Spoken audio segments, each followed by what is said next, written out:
अप्सराएं। कहानीकार इवान तुर्गेनेव। पर्वतों की अर्धचंद्राकार श्रृंखला का फैलाव इतना खूबसूरत था कि हर किसी का मन मोहित हो जाए। उन्हीं पर्वतों के सामने मैं आज खड़ा था। शिखर से धरा तक घने जंगल ने पर्वतों को मानो नर्म हरे कंबल में लपेटा हुआ था। आसमान भी नीले रंग में बिल्कुल स्वच्छ व निर्मल दिखाई दे रहा था। सूरज अपनी चमक से नीलांबर को रोशन कर रहा था। हरी धूप में अधछिपे नदी नाले कलकल बह रहे थे। तभी मुझे उन दिनों की एक पौराणिक कथा याद हो आई, जब यीशु के जन्म के बाद पहली शताब्दी में यूनानी जहाज़ एजिन सागर के रास्ते जा रहा था।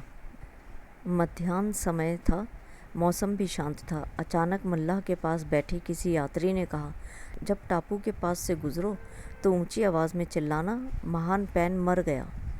मल्लाह को बहुत अचंभा हुआ और डर भी लगा।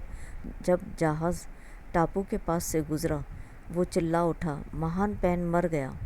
और उसके तत्काल बाद उससे चिल्लाहट के जवाब में सागर के पहले छोर से आखिरी छोर तक, क्योंकि टापू पर मानव जीवन नहीं था, सुबकने की, कराहने की ऊंची आवाज़ें आने लगीं।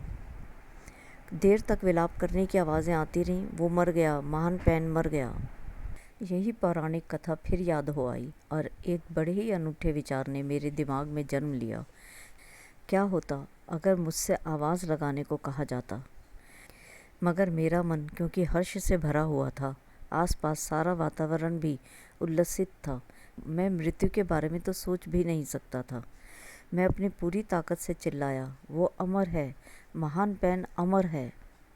और तत्क्षण घोर आश्चर्य, मेरे विचार के जवाब में पर्वतों की अर्धचंद्राकार श्रृंखला के फैलाव तक जोश भरा कह सुनाई दिया। सानन, ची ची व छप छप की आवाज़ें आने लगी।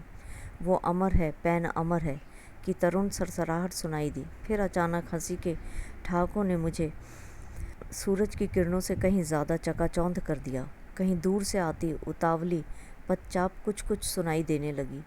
हरे झुरमुट मानो मंडरा रहे हों, सफ़ेद संगमरमर से लहराते अंगरखों पर सजीव रक्तिम निर्वस्त्र शरीर। ये तो अप्सराएं थीं, अप्सराएं, वृक्ष अप्सराएं बकान तेज ऊपर से दौड़ी आ रही थी धरती पर।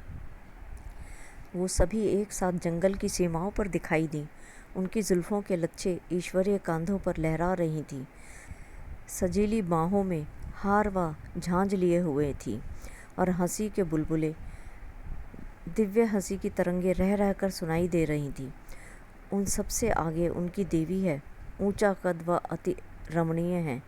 कंधों पर तरकश और हाथों में धनुष है। घुंघराले बालों में ऊपर चांद सी रुपहली हंसिया। ये डायना है या फिर? परंतु देवी अचानक रुक गईं और उसी क्षण उन्हें रुका देख सभी अप्सराएं भी रुक गईं। हंसी की सभी तरंगे विलीन हो गईं। मैंने देखा कैसे देवी की सूरत अचानक हतप्रभ रह गई। चेहरे का रंग मौत सा श्वेत पड़ गया, पांव पत्थर हो गए, अवर्णनीय भय से मुंह खुला रह गया। सुदूर फासले पर देवी की नज़रें जड़ हो गईं। ऐसा क्या देख लिया देवी ने? टकटकी लगाए वो कहाँ देख रही थी? मैं उसी दिशा में मुड़ गया जिस दिशा में देवी घूर रही थी। आसमान की किनारी पर, दूर मैदान की निचली सतह पर, चर्च के धवल घंटागार पर स्वर्णिम क्रॉस आग की लौ सा दैदीप्यमान हो रहा था। देवी की नज़र ज़रूर स्वर्णिम क्रॉस पर पड़ी थी। अपने पीछे मैंने एक लंबी व असंतुलित आह सुनी, जैसे बीन का तार टूटकर फड़फड़ाते हुए होता है।